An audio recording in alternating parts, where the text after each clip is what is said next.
Aloha, all you moneymakers. This is Indar Lang, and I'm your Hawaii moneymaker.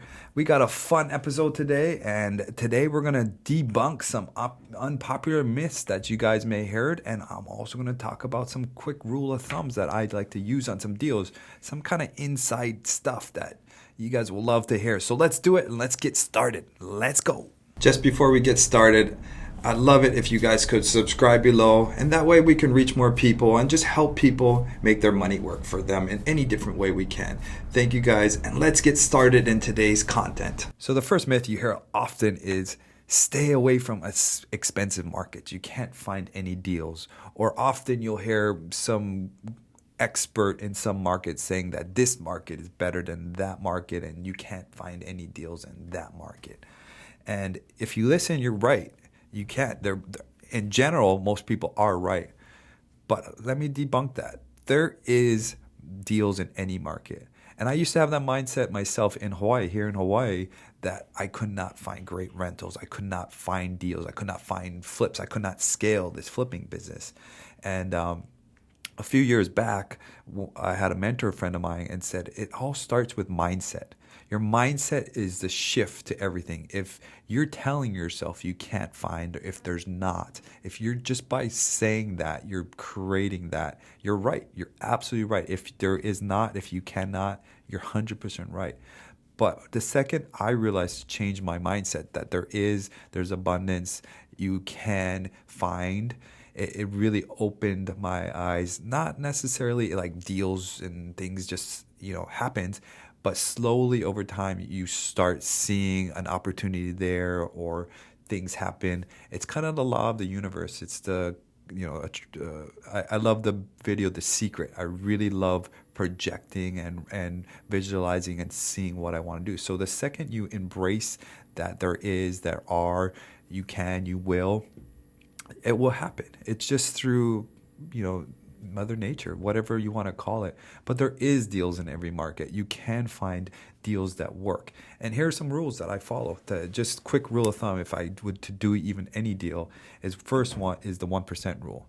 So any deal I buy, if it's a rental, these are for rentals, I make sure they can cash flow as a 1% rule. This is even through this huge shopping center we're buying, that whatever we purchase for it, if we buy a property for $100,000, it needs to rent for $1,000. And you would say, oh, in Hawaii, we're buying these, average prices in Hawaii is $500,000-600,000 for a condo, $1 million for a house. So how do I find, a $500,000 condo that I can rent for $5,000 a month? How does that work? And, there are deals out there. There's ways to, make deals work. I buy a lot of lower end, so I buy a lot of $200,000 condos that I can rent for $2,000. Little caveat in that 1% rule: if they are condos and they have HOA dues or fees, you should add or subtract those dues or fees in there to make sure that 1% rule. So I would also say to add or subtract. Say if there's $500 in maintenance fees, you can subtract or add, and you need to make $500 more in rent, if that makes sense. So just to make sure, maybe it's a condo that is $200,000 you buy it for, and there's $300 in maintenance fees. So I should rent that condo for $2,000 plus $300. So I should rent for $2,300 a month. I should be able to find rent for that, for this scenario to work. Give or take, there's some nuances, of course, but this is just a quick, like in your head rule of thumb where you can analyze a deal really quickly to make sure it's a good rental. Another thing you can look at is sometimes these properties you can turn them into quadplexes, threeplexes, fourplexes, or you can do Airbnb. I would say to be very careful and to do that. Yes, they look good here and now. A lot of people did that with Airbnbs. They look good here and now, so maybe they passed the sniff test of a 1% rule as an Airbnb. But like here in Hawaii, Airbnbs all got shut down and outlawed in all these different neighborhoods and cities. And so if they don't work as a they work as an Airbnb, but then they don't work as Plan B as a normal single family rental, then you're out of luck. So with that said, I would make sure that it passes, Plan B as a single family rental, just to be safe on the safe side, so you can get out of deals. So that 1% rule really helps to analyze a deal, make sure they work well. And if they are legal Airbnbs, you should be fine, of course, to pass that 1% rule. Or if you're doing midterm rentals and so forth, it's just a quick rule of thumb to analyze deals. I would 100% recommend to put it in a deal analyzer and analyze deals. Then we have the 70% rule. That's the two rules I abide by. So make sure rent at 1% rule, and make sure you buy at about 70%.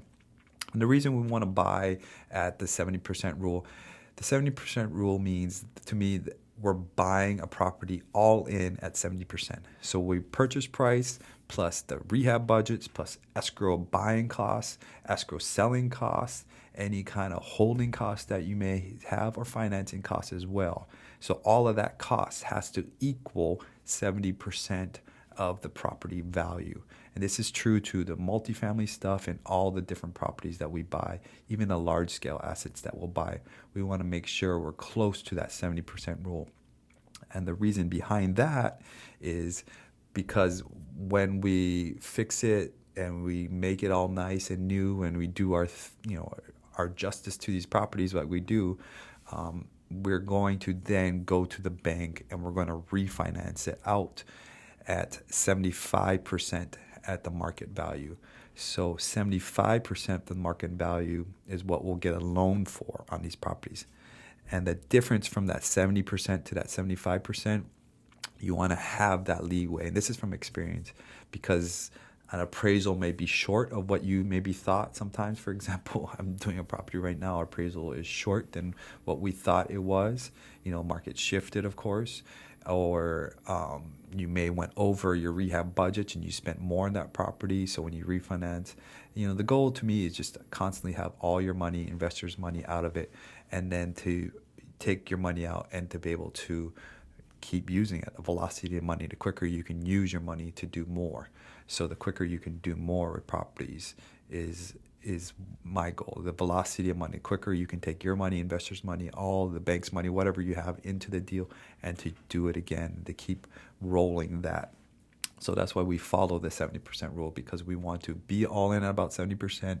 Then we go refinance at 75%. And again, that difference, we just want to have some cushion. So technically, you could be all in at maybe 75%, give or take, if you're all right with having some money in the deals. And that's what happens to us. Sometimes we have a small scale, maybe 5-10 grand stuck in a deal after it's said and done, which is fine to me. Or later on a large scale, do you want to have hundreds of thousands stuck into a property? So that's the way you think of it. And then I actually even think deeper of it, that I'm not technically making money until I get even all my money out of a deal.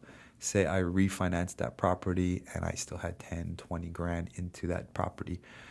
How long does it take for me to get paid out of that money before I can actually start making money? Because to me, I'm not making money until all my money is recouped. Then I'm making cash-free money. So these scenarios are basically how to flip BRRRR properties using the bank's money, using traditional financing at the end goal of the whole thing.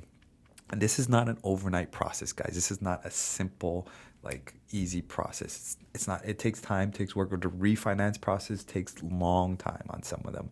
Sometimes we have to do it in phases. For example, sometimes we'll refinance right away, real quickly, to get investors' money back, and we'll take a high interest rate loan, and then later on, down the line, we'll then refinance it into a cheap loan. So it's not an overnight success kind of thing. This is years and years process. Generally, we want the money back out of it right away. So we'll take the best loan to value we can find. I actually look for 80%, even 90%, and then we'll refinance it out. So 75% rule to refinance is a good starting, but you can actually find 80%, sometimes even 90% to refinance things. If you own personal property, you can 90% refinance. So that's just how I look at it, and how to velocity of to move money. The quicker you can move money to do more is how you grow in this business. And it's not an overnight thing, guys. The process is not just walk in the park. I want to tell you that it takes time and energy to find a good deal. It takes time and energy to renovate and to get these deals strong. And then the whole refinance process obviously takes a lot of work with the banks and loans, and to do a lot of them at a time and scale definitely takes a team. So be on the lookout for that. And there's a tremendous amount of banks that do that. So whatever state or city you're in, I cold call banks all the time just for this simple process. And then there's deals out there. So after all that said and done, the mindset of changing that you cannot find deals. You can find deals in any market. We have 26. I think we just bought another rental here in Hawaii. 26 rentals here in Hawaii, and then we're 156 total across the U.S. in rentals. And these two rules that we talked about, 70% and 1% rule, are great rules to analyze even a flip, because sometimes you want to know if a flip can work well, not as a flip, and keep it. You want to have that plan B. Often we'll make sure a flip, it's nice to have two exits. So you can buy a property knowing you're going to flip it, but if you have that second strategy that this can buy and hold and keep, and you follow the 1% rule and 70% rule, then it's amazing. Second part of it all is content 2 of our video here today is is real estate investing only for the wealthy? How do I get started in this? I used to think only the wealthy people can do it. Only people who had money can do this. There's ways to get started in this business with little to no money. There's all kinds of. I bought my first property with a 1% loan. I had to bring 1% down to go buy a $240,000 house. I had to bring $5,000 in total to go buy this single family. It was a condo for me and my wife. There's plenty of ways to get started. You can wholesale deals. There's so much first-time home buyer programs out there. That you'd be surprised what kind of ways to help you house hack and get a property. There's other ways you can put a little bit of money in, help it grow. There's real estate investing trust, REITs, or you can put as little as like $100 into some of these small time investment REITs, where you can help grow your money faster, because the whole goal of it is to scale and grow. But I would first say to educate yourself first before you even get started. And that's where it comes into investing and being a part of, an investor like us, or somebody who's got expertise to really educate yourself before you just jump into anything. I partnered with my first, on my first flip, I partnered with the experienced investor who did 3 or 4, and he was a great guy. And I just learned a ton of information from them. I even invested in some of deals at front because I just wanted to learn and educate myself before I just dove on in. So especially with this hard market right now where we're going, and how difficult our market has become right now, it's definitely worth the time and energy to invest into education, and to invest and learn from somebody, because it's not a game where you can make mistakes. So for this segment, we have the investor insight segment, and this is where investors come in and ask questions. We have had a great question from Levy here. Levy asked, question answer is it true no one becomes poor by giving? That's a good one, because no one becomes poor by giving. This is about contribution, giving back. So there is a give and take. Of course, you want to, in church, you're taught to give 10% of your tithes away, right, to the church. Of course, you can give everything away and, essentially lose everything, of course, if you're foolish about it. But as you start making more, you learn how to give back properly, in the right ways through obviously you can give back monetary with money, or you can give back time and energy. I give a lot of my time. I give a lot of, I just did a talk with some kids the other day, and about giving my hours back. So, giving hours back is a great way to give back. So giving can happen in many different forms and ways.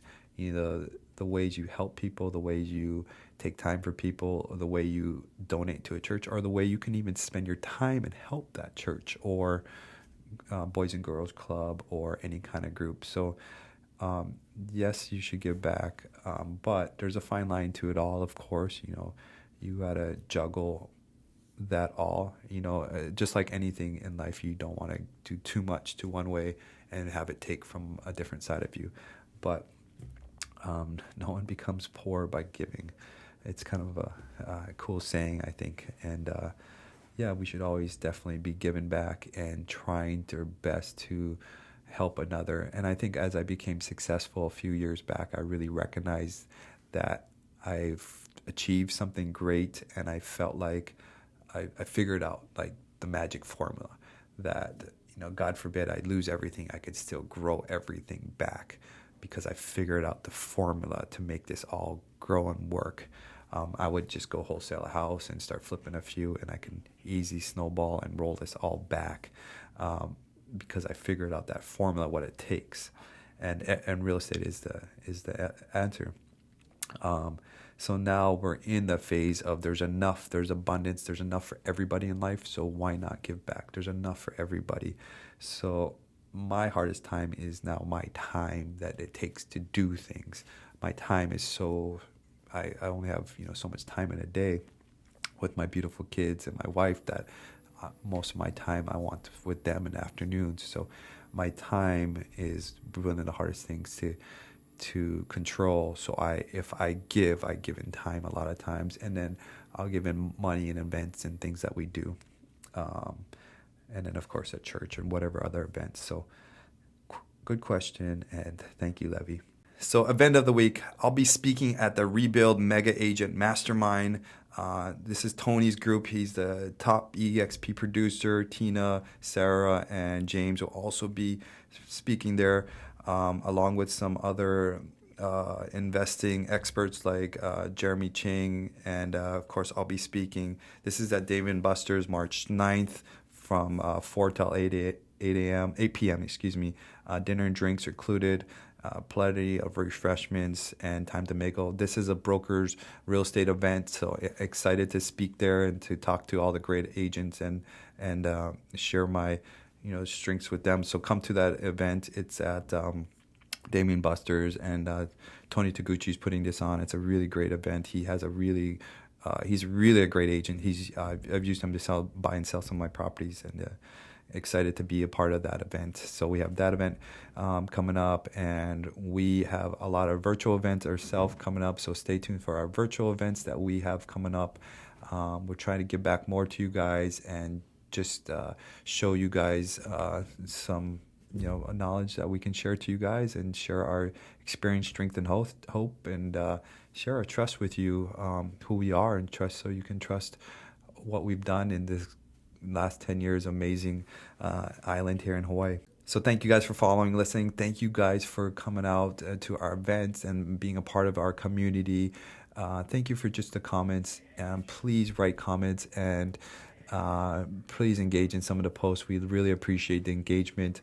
Take the time to engage, say thank you, a rocket ship, whatever, a high five. I love it. I love sharing with you guys and just showing you guys that you can do this, and you guys can all be successful. So thank you guys so much. Aloha. Have a great day.